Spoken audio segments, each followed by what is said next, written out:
Hello guys, welcome back to my channel. आज के इस वीडियो में हम पढ़ेंगे क्लास 12 के इकोनॉमिक्स का चैप्टर नंबर 4 नई आर्थिक नीति।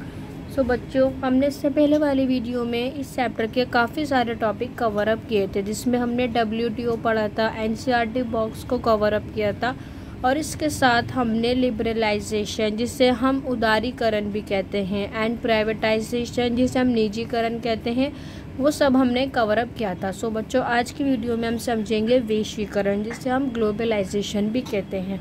बेसिकली हम वैश्वीकरण को बहुत अच्छे से समझने की कोशिश करेंगे ताकि हम एग्ज़ाम में इससे रिलेटेड किसी भी क्वेश्चन का आंसर ईजिली तरीके से दे सकें। बच्चों, हम वैश्वीकरण हम उस प्रक्रिया को कहते हैं जिसके अंदर हम खुल कर के ट्रेड करते हैं। अब ये ट्रेड क्या होता है, जिसे हम व्यापार भी कहते हैं। बच्चों, वैश्वीकरण के अंतर्गत या वैश्वीकरण के अंडर हम विश्व भर में देश विदेशों से खुल कर के व्यापार करते हैं। खुल कर के निर्यात किया जाता है, खुल कर के आयात किया जाता है।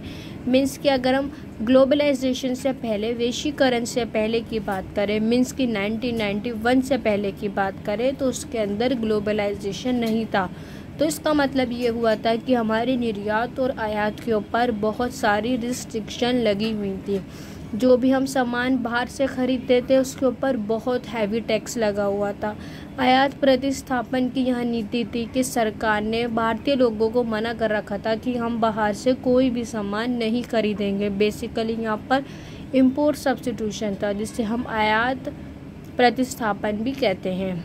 बच्चों, बेसिकली ग्लोबलाइजेशन से पहले, क्योंकि ग्लोबलाइजेशन यहाँ पे 1991 से आया, लिबरलाइजेशन, प्राइवेटाइजेशन एंड ग्लोबलाइजेशन।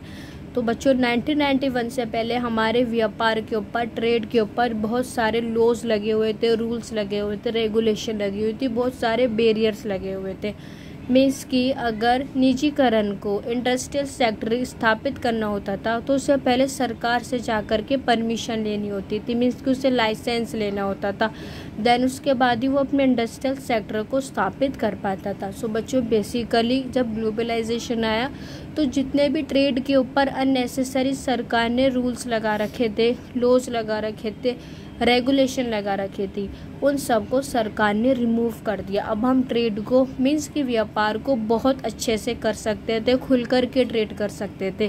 क्योंकि बच्चों, ग्लोबलाइजेशन से पहले सरकार ने कोटा निर्धारित कर रखा था, सरकार ने लाइसेंस को अपना रखा था।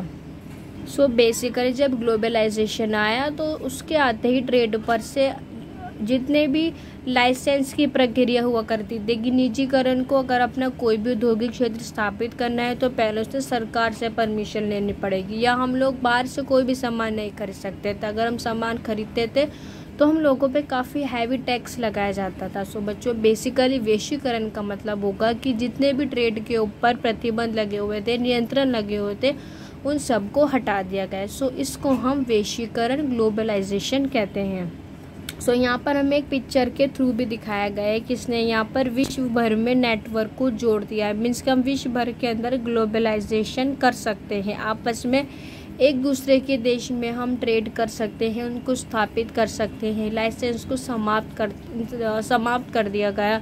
इंपोर्ट को हम भरपूर मात्रा में कर सकते हैं, एक्सपोर्ट को हम भरपूर मात्रा में कर सकते हैं। या इसके अलावा या हमारे देश में कोई भी वस्तु नहीं है तो हम उसे बाहर से खरीद सकते हैं। इसी तरह बाहर देश विदेशों में कोई वस्तु या सेवा नहीं है तो वो बाहर देश विदेश भी हमारे देश से इम्पोर्ट एक्सपोर्ट को कर सकते हैं। बेसिकली वैश्वीकरण ने आपस में देश विदेशों को जोड़ दिया, आपस में व्यापार में जोड़ दिया है देश विदेशों को।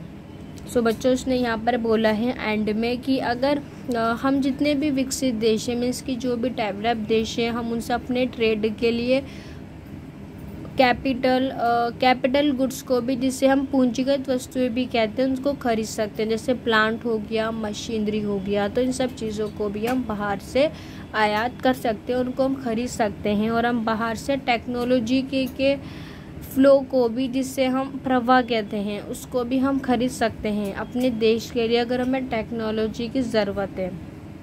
बच्चों, अगर वो आप लोगों से 2 मार्क्स से क्वेश्चन में बोलता है कि वैश्वीकरण बेसिकली क्या है, तो आप लोगों को ये ब्लू लाइंस को लिखना होगा, जिसके अंदर हम अपनी बात को, ताकि हम रख पाएँ कि बेसिकली वैश्वीकरण होता क्या है। सो बच्चों इसका मतलब होगा जिसमें हम बिल्कुल खुल कर के व्यापार करते हैं, बिल्कुल खुल कर के ट्रेड करते हैं और बढ़ती हुई आर्थिक निर्भरता मीन्स कि हम अपने आप में सेल्फ डिपेंड रहते हैं। हम आर्थिक पैसों से रिलेटेड जो भी डिसीजन होते हैं उन सब में हम सेल्फ डिपेंड रहते हैं, निर्भर रहते हैं।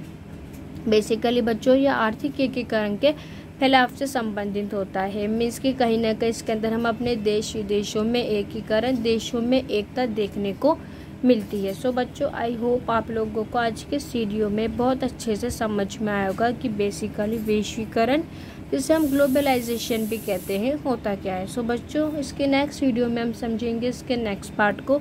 सो मिलते हैं नेक्स्ट वीडियो में, जब तक के लिए गुड बाय।